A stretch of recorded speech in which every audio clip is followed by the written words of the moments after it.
Bonjour, moi c'est Guy Panchal, je suis sculpteur et j'habite à la campagne, comme on dit à la ville. C'est-à-dire que ça fait 10 ans que j'ai quitté la grande ville pour m'installer sur le plateau de Mille Vaches en fait. Et depuis ces 10 ans en fait, mon travail s'en est relativement vu changer en fait, d'objets avec lesquels j'allais travailler, de façon de travailler.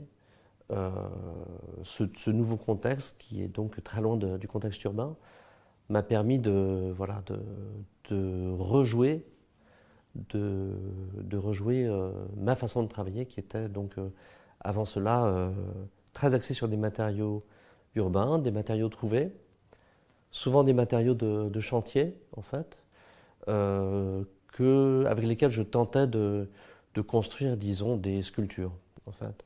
Et aujourd'hui, je dirais que je travaille principalement non plus avec des matériaux trouvés, mais avec des objets trouvés, qui sont des choses que je vais croiser un petit peu au quotidien. Donc des choses qui sont parfois littéralement sur le bord de la route, enfin des choses un petit peu jetées, des choses abandonnées, des morceaux de choses, disons des morceaux de kayak, des fragments de silos, des jouets aussi, enfin des choses comme ça.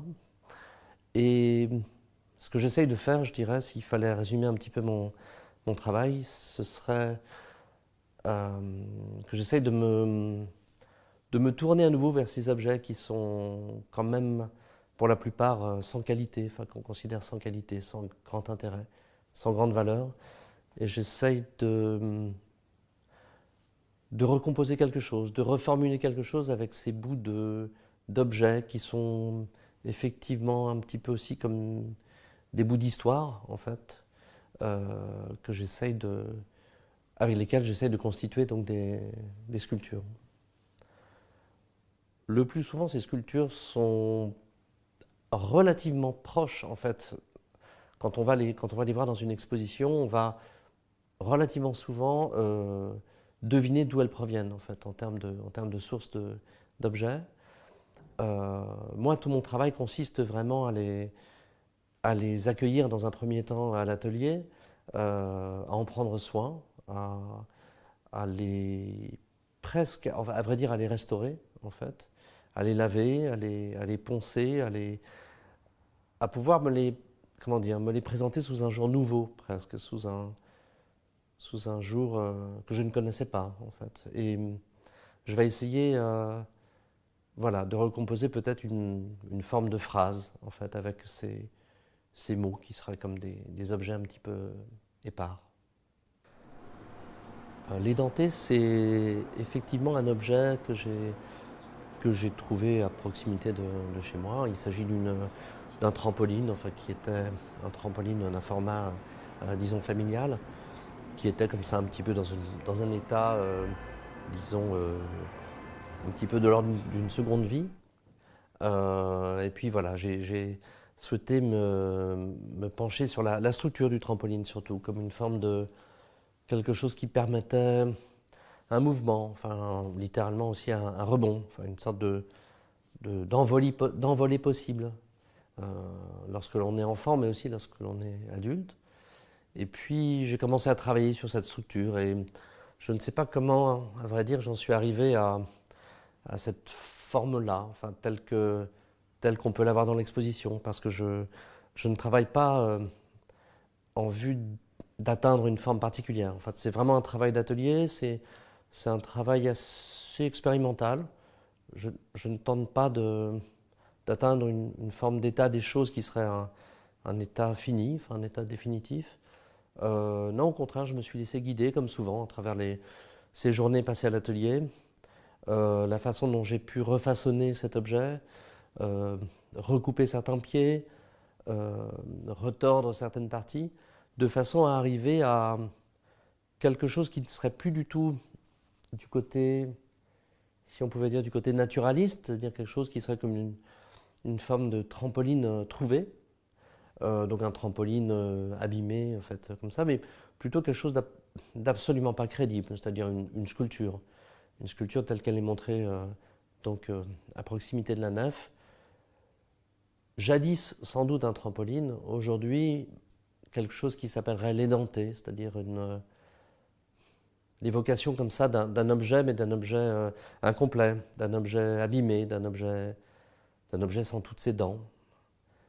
Euh, donc, rapprocher cet état des lieux d'un objet un petit peu, comment dire, oui, un peu fragilisé, un peu, en tout cas dans un certain état de précarité. Rapprocher ceci de la fête, en fait, d'une forme de légèreté, c'est justement là où j'ai essayé de travailler. Il ne s'agit pas vraiment d'un objet léger, c'est le moins qu'on puisse dire, c'est plutôt un objet un petit peu remisé, mis de côté comme ça, qui n'est plus tout à fait utilisable, qui est un objet contrarié. Euh, et c'est, j'ai l'impression, ma façon aussi de contribuer à l'exposition, euh, puisque on n'est pas dans la, on n'est pas tout à fait dans la pleine possibilité d'utiliser cet objet. Donc on est dans une forme de loisir, mais un loisir un petit peu ancien, un loisir passé, un loisir contrarié. Euh, une légèreté peut-être lointaine, comme ça, qui serait peut-être une légèreté de l'enfance. Enfin, je ne sais pas. Je ne tente pas d'écrire ou de proposer une narration en fait avec mes pièces. En fait, je tente juste de proposer quelques indices et cela, je pense, suffit à amorcer peut-être quelque chose de l'autre côté. La sculpture, l'édenté, hein, elle ne se situe pas en plein cœur de la, de la fête, de la foire Barbapapa. Elle est un petit peu à côté. Elle est un petit peu, elle est pas en majesté au milieu de l'espace. Elle est voilà, déjà un petit peu parmi les animations, les manèges, les choses qui ne marchent pas vraiment. Donc elle est un petit peu sur le côté de la nef. Elle ne marche pas. Elle, donc on pourrait se dire qu'elle ne sert à rien. C'est le propre et la beauté sans doute de la sculpture. C'est-à-dire que ce n'est pas un objet usuel, c'est quelque chose qui évoque de possibles usages, mais c'est quelque chose qui est plutôt là pour nous faire, comment dire, pour nous faire un petit peu nous arrêter face à elle et nous rendre peut-être un peu pensifs, je suppose, par rapport à ces possibilités de fête, ces possibilités d'animation, de légèreté, ces possibilités d'enfance aussi. Donc c'est volontairement, avec Cédric Fauque, le commissaire de l'exposition, ce qu'on a tenté de faire, c'est-à-dire un objet bel et bien présent, puisque c'est un objet relativement volumineux, mais qui se situerait un petit peu à la marge, enfin à la périphérie de la fête. Donc c'est une forme voilà, d'objet contrarié, d'objet aussi qui provient de tout un ensemble comment dire, d'images ou de choses qui ont concouru aussi à son apparition en fait en tant que sculpture.